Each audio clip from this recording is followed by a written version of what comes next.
Hello mister Raju, હું XYZ કંપનીમાંથી બોલી રહ્યો છું. અમે તમારા વિસ્તારમાં ખેડૂતો માટે એક યોજના શરૂ કરી છે. અમારી કંપની તરફથી સબસિડાઇઝ રેટ પર લોન મેળવવા માટે તમને યોગ્ય ગણવામાં આવ્યા છે. અરે વાહ, આ તો બહુ સારી વાત છે.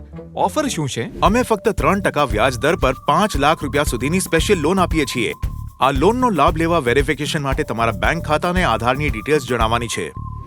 તો ઠીક છે, હું થોડો વિચાર કરીને તમને પછી જણાવું છું. સર, આ ઓફર ફક્ત આજ માટે છે. આ ઓફરનો લાભ લેવા તમારે તુરંત 5,000 રૂપિયાની પ્રોસેસિંગ ફીસ જમા કરવાની છે. ફીસ જમા કરવા માટે મેં અકાઉન્ટ ડિટેલ્સ મોકલી દીધી છે. ઓહ, એમ વાત છે. હું હમણાં જ પ્રોસેસિંગ ફી જમા કરી દઉં છું અને બાકીની જાણકારી પણ તમારા નંબર પર જલ્દી મોકલી દઈશ. ઠીક છે સર, અમે લોન એપ્લિકેશન વિશે તમને અઠવાડિયાની અંદર જણાવી દઈશું. આભાર. લોન વાળાનો હજુ સુધી કોઈ ફોન નથી આવ્યો. હું જ ફોન કરી દઉં છું. This number does not exist. હે ભગવાન, મારી સાથે છેતરપિંડી થઈ ગઈ. સતર્ક રહો. ઓનલાઈન નકલી લોન ઓફર્સથી બચો. શું કરવું? લોન પ્રોવાઈડરની બધી જ વિગતો જેમ કે સરનામું, અધિકૃત વેબસાઇટ વગેરેની લોન લેતા પહેલા તપાસ કરી લો.